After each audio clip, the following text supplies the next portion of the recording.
nuevamente. Bienvenidas y bienvenidos a esta sesión de lengua materna para segundo grado de secundaria. Yo soy Leslie Mendívil y antes de iniciar, les recuerdo que debemos seguir cuidándonos lavando frecuentemente nuestras manos con agua y abundante jabón, usando cubrebocas adecuadamente de forma que cubra nariz y boca, y aunque juntos, guardar y pedir la sana distancia. La salud es primero. Hay que hacer mucho ejercicio. En esta ocasión contamos con la presencia del profesor Edgar Ariel Corona. Bienvenido, maestro. ¿Qué tal, Leslie? Efectivamente, es un gusto encontrarnos por aquí en una sesión más de Lengua Materna 2. Hoy nos acercaremos a conocer sobre quiénes escriben en nuestro lado del mundo. En esta sesión conoceremos a algunas autoras y autores latinoamericanos a través de sus obras literarias. La literatura latinoamericana es aquella creada en los países de América Latina, de este lado del mundo, cuyas lenguas provienen del latín y del griego principalmente. Si alguno de ustedes, en el futuro, se dedica a la literatura, también formaría parte de ella. La literatura de Latinoamérica contemporánea.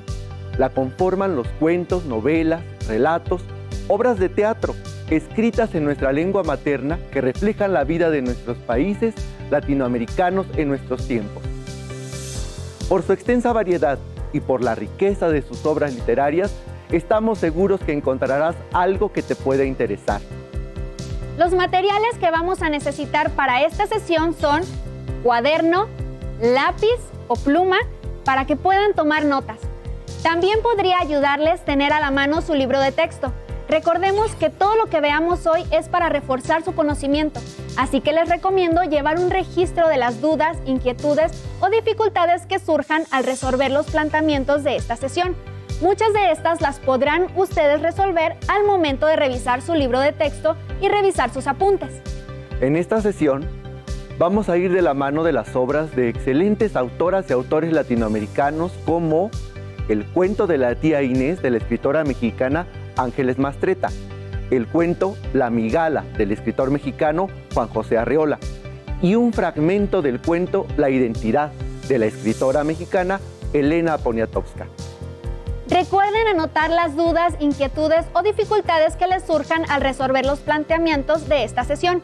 La solución para la mayoría de sus inquietudes podrán encontrarlas al revisar su libro de texto o tomándose un momento para pensar las situaciones que se discutirán. Recordemos algún cuento o relato que hayamos leído y nos haya gustado. En él nos enteramos de la vida de ciertos personajes, los cuales algunos nos pueden caer mal y otros bien. A través de la lectura podemos imaginarnos el lugar donde viven, cómo es su familia, qué es lo que les gusta o no. Y más allá de descubrir a ciertos personajes, podemos también relacionarnos con la autora o autor que los escribió. Conozcamos ahora un pequeño fragmento del cuento Tía Inés de la autora latinoamericana Ángeles Mastretta. Vamos por partes. Tía Inés de Ángeles Mastretta. Había una luna a medias la noche, que desquició para siempre los ordenados sentimientos de la tía Inés Aguirre. Una luna intrigosa y ardiente que se reía de ella. Y era tan negro el cielo que la rodeaba que adivinar por qué no pensó Inés en escaparse de aquel embrujo. Quizás, aunque la luna no hubiera estado ahí, aunque el cielo hubiera fingido transparencia, todo habría sido igual, pero la tía Inés culpaba a la luna para no sentirse la única causante de su desgracia. Solo bajo esa luna pudo empezarle a ella la pena que le tenía tomado del cuerpo. Una desdicha que, como casi siempre pasa, se le metió fingiendo ser el origen mismo de la dicha. ¿Qué impresión te ha dejado esta primera parte? ¿Cómo crees que se siente el personaje de la tía Inés? ¿Alegre? ¿Nerviosa? ¿Triste? ¿Les llama la atención el título y recomendarían a alguien que lo leyera? ¿Por qué? ¿Recuerdan algún cuento que les haya gustado mucho? ¿Qué sensación les generó? Recuerdo un cuento que me gustaba mucho, se los voy a compartir. Se titula La Migala, de Juan José Arreola. Acompáñenme, vamos a leerlo juntos.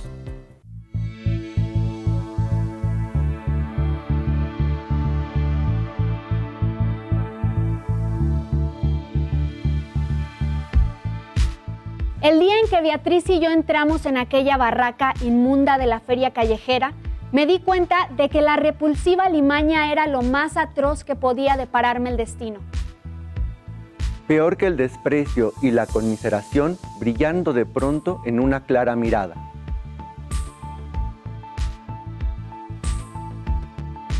Para empezar, ¿saben qué es una migala? Pues es una araña venenosa que puede medir del cuerpo 10 centímetros y con sus patas abiertas alcanzar hasta los 25 centímetros. Impactante, ¿no? Imaginen el asombro del personaje al ver esta araña. Ahora sí, prosigamos. Unos días más tarde volví para comprar la migala y el sorprendido Saltimbanquín me dio algunos informes acerca de sus costumbres y su alimentación extraña. Entonces comprendí que tenía en las manos de una vez por todas la amenaza total, la máxima dosis del terror que mi espíritu podía soportar. Recuerdo mi paso tembloroso, vacilante, cuando de regreso a la casa sentía el peso leve y denso de la araña. Ese peso del cual podía descontar, con seguridad, el de la caja de madera en que la llevaba. Como si fueran dos pesos totalmente diferentes, el de la madera inocente y el del impuro y ponzoñoso animal que tiraba de mí como un lastre definitivo. Dentro de aquella caja iba el infierno personal que instalaría en mi casa para destruir, para anular al otro, el descomunal infierno de los hombres. ¿Qué sucede en este párrafo? ¿Por qué creen que el personaje compró la migala si le despertaba tanto horror? Prosigamos. La noche memorable en que solté a la migala en mi departamento y la vi correr como un cangrejo y ocultarse bajo un mueble, ha sido el principio de una vida indescriptible.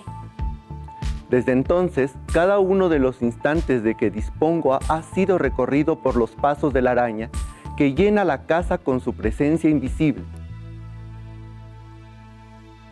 ¿Cómo se imaginan los pasos de la migala?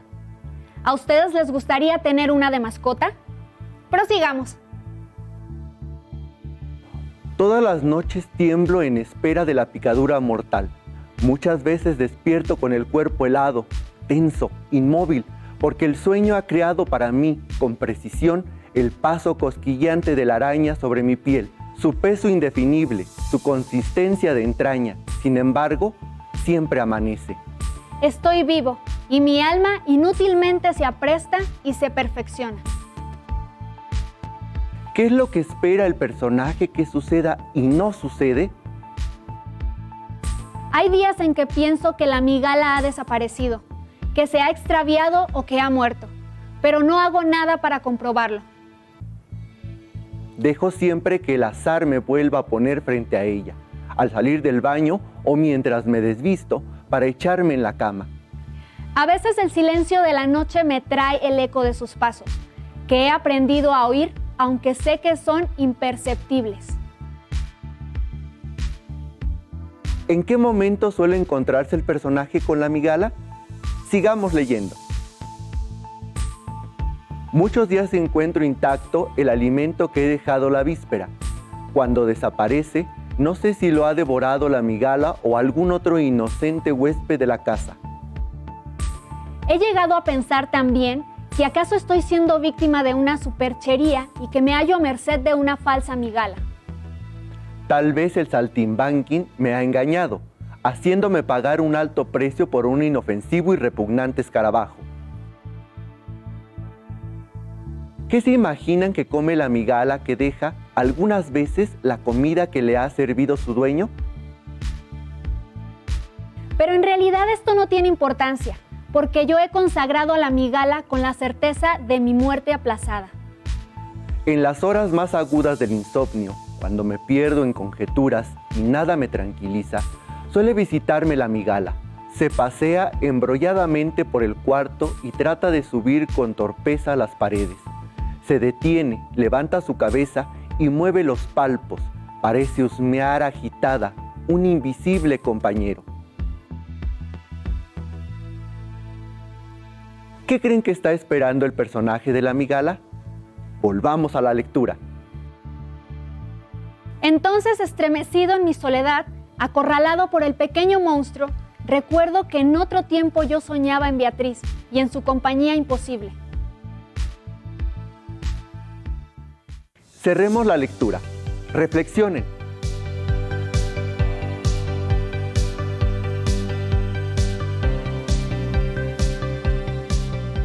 ¿Pudieron ver en su imaginación cómo el protagonista se sumerge entre el sueño y el insomnio, el amor, la soledad y la angustia vital? Cada cuento narra mundos distintos, ¿no creen? Existen muchas formas de escribir un cuento. ¿Cómo son los cuentos que les gustan? ¿Qué características deben tener para que los vuelvan a leer o se los recomienden a sus amigos? Afortunadamente, es común que en su nivel educativo, sus maestras y maestros les inviten a leer cuentos, novelas o poemas. Y seguramente, muchas de las obras literarias que han leído les han parecido interesantes. También es importante escuchar qué les gusta leer a otras personas de su edad. Esto podrían hacerlo hablando con sus amigas y amigos por medio de videollamadas o mensajes de voz. Seguramente escucharán características de cuentos que a ustedes también les gustan o quizá algunas que no conocían y les dieron ganas de leer un cuento con esas características. Espero que hasta ahora la estén pasando bien, explorando los cuentos que les hemos presentado. Y, hablando de los cuentos que acabamos de leer o escuchar, ¿qué les parece si retomamos el de la tía Inés de Ángeles Mastretta? ¿Qué más habrá pasado? Les cuento que Ángeles Mastretta nació en Puebla en 1949. Es una escritora y periodista mexicana conocida por crear grandes personajes femeninos y relatos que reflejan las realidades sociales y políticas de México. Pero esta vez realizaremos una pequeña actividad. Acompáñenme. Esta actividad se titula ¿Qué pasó primero? Pongan atención. Les voy a leer 3 pequeños fragmentos del cuento Tía Inés, pero estos fragmentos están en desorden. Traten de reordenarlos para saber qué pasó primero, qué pasó después y qué pasó al final. ¿Listas y listos? Es hora.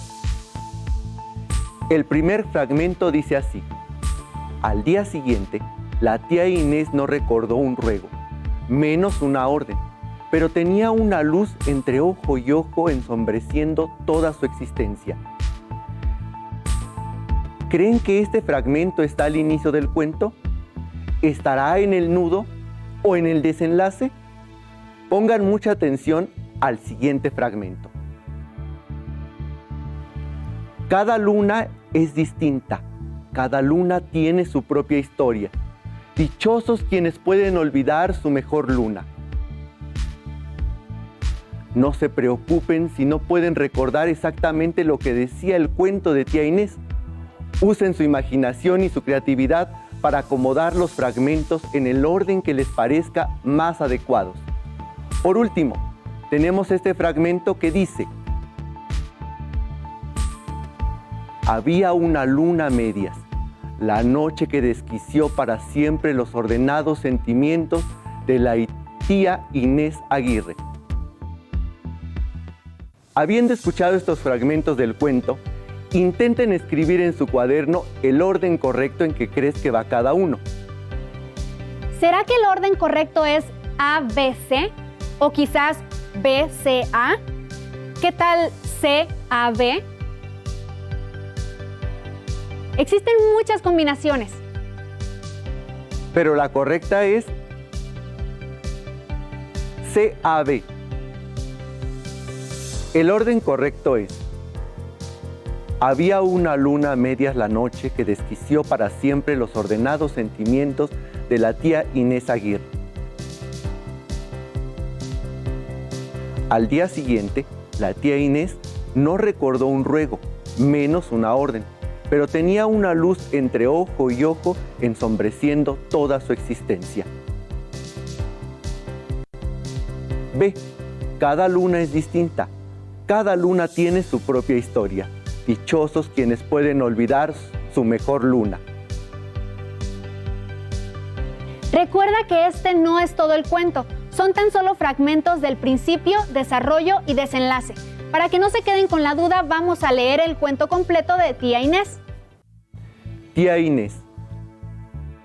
Había una luna a medias la noche que desquició para siempre los ordenados sentimientos de la tía Inés Aguirre. Una luna intrigosa y ardiente que se reía de ella. Y era tan negro el cielo que la rodeaba, que adivinar por qué no pensó Inés en escaparse de aquel embrujo. Quizás, aunque la luna no hubiera estado ahí, aunque el cielo hubiera fingido transparencia, todo habría sido igual. Pero la tía Inés culpaba a la luna para no sentirse la única causante de su desgracia. Solo bajo esa luna pudo empezarle a ella la pena que le tenía tomado el cuerpo. Una desdicha que, como casi siempre pasa, se le metió fingiendo ser el origen mismo de la dicha. Porque la noche aquella, bajo la luna, el hombre le dio un beso en la nuca como quien bebe un trago de agua, y fue una noche tan lejos de la pena que nadie hubiera podido imaginarla, como el inicio de la más mínima desgracia. Apenas había llegado la luz eléctrica y las casas bajo el cerro parecían estrellas.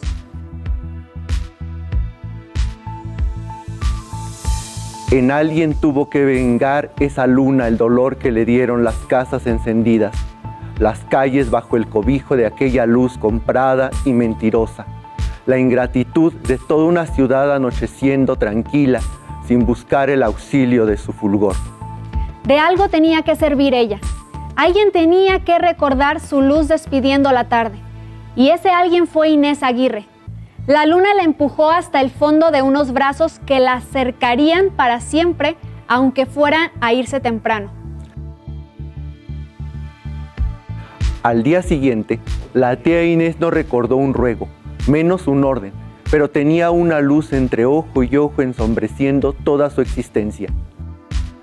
No podía ya olvidar el aliento que le entibió los hombros, ni desprender de su corazón la pena que lo ató a la voluntad sagrada de la luna.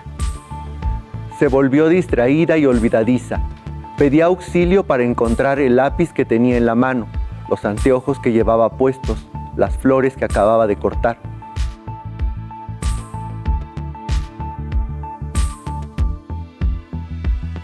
Del modo en que andaba podía derivarse que no iba a ninguna parte, porque después del primer paso casi siempre olvidaba su destino. Confundía la mano derecha con la izquierda y nunca recordaba un apellido.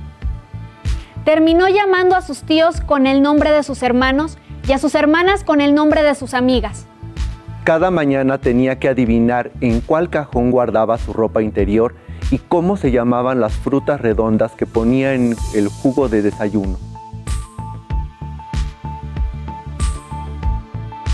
Nunca sabía qué horas eran y varias veces estuvo a punto de ser atropellada.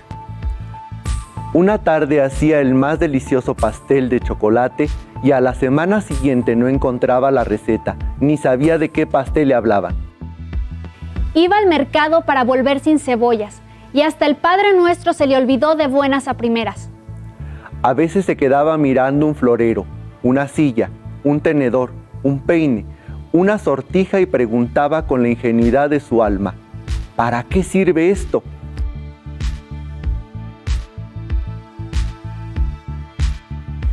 Otras escribía en cualquier cuaderno toda clase de historias que después no podía leer porque con el punto final olvidaba las letras. En uno de estos cuadernos escribió la última vez que supo hacerlo. Cada luna es distinta. Cada luna tiene su propia historia. Dichosos quienes pueden olvidar su mejor luna. ¿Qué les pareció? ¿Qué imagen tienen ahora de la tía Inés? ¿Lograron confirmar el orden del cuento? Muy bien. Ahora acompáñenme a escuchar la lectura de un fragmento del cuento La Identidad, de otra gran escritora mexicana, Elena Poniatowska.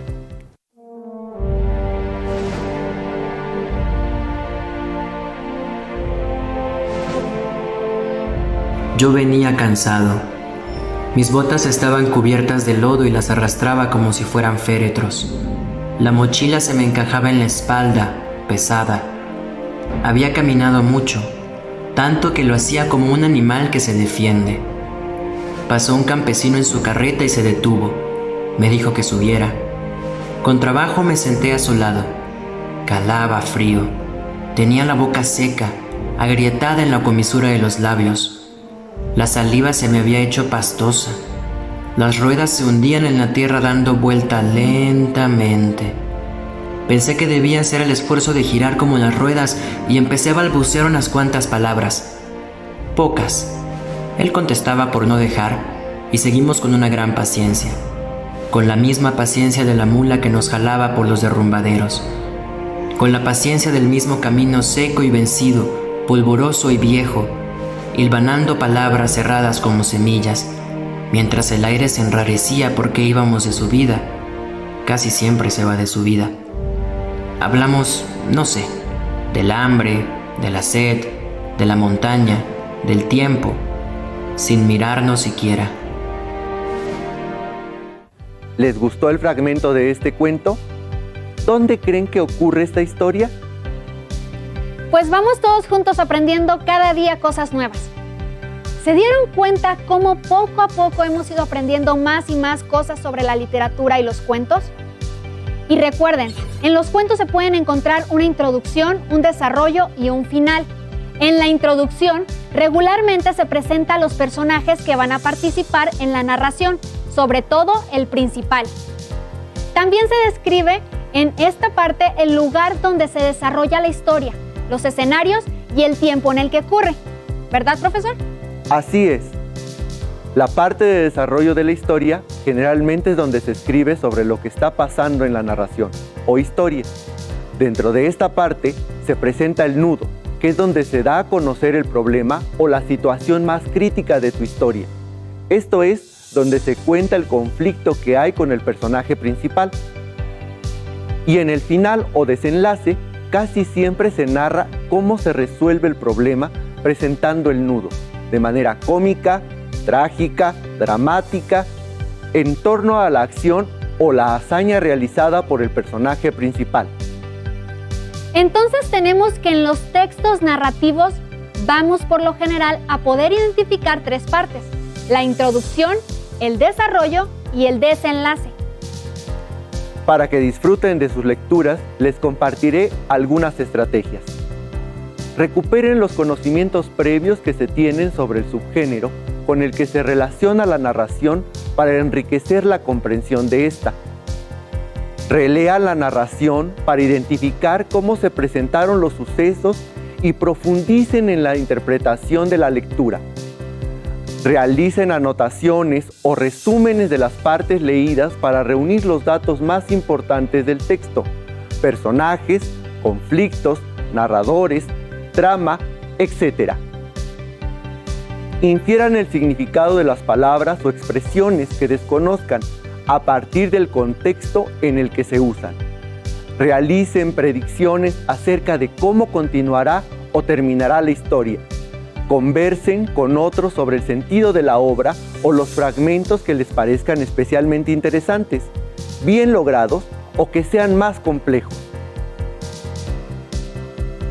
Releer, anotar las palabras que no entendemos y buscarlas en el diccionario, investigar sobre el contexto de la historia y el autor o autora, conversar con otros sobre lo que hemos leído nos ayudará a comprender mejor nuestras lecturas y a querer seguir buscando más materiales de lectura.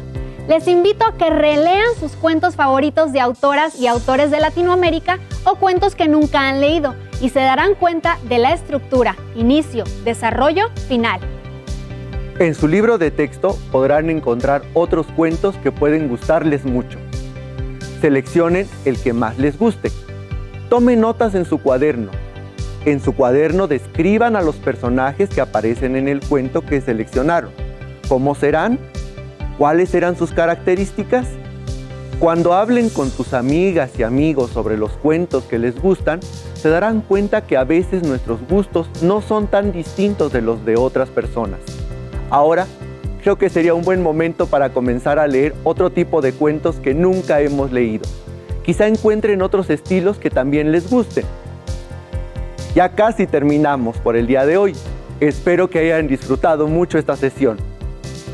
Continúen viendo nuestras transmisiones para que juntas y juntos logremos alcanzar los objetivos de las sesiones de estudio de nuestras escuelas. Exploren su libro de lengua materna de segundo grado de secundaria y podrán encontrar más información y ejemplos de la narrativa latinoamericana. Gracias por compartir con nosotros esta sesión de Lengua Materna 2. Poco a poco iremos aprendiendo más sobre los cuentos y otras obras literarias. Recuerden que leer es importante, ya que despierta nuestra imaginación y podemos conocer nuevos mundos. Y, ¿quién sabe? Quizá un día tú también puedas escribir tus propios cuentos. Y recuerden que aún nos queda mucho por explorar y descubrir. Así que nos vemos pronto aquí en Aprende en Casa. Y si quieres volver a ver la sesión, consulta los horarios de repeticiones de la estrategia Aprende en Casa 2. Hasta la próxima.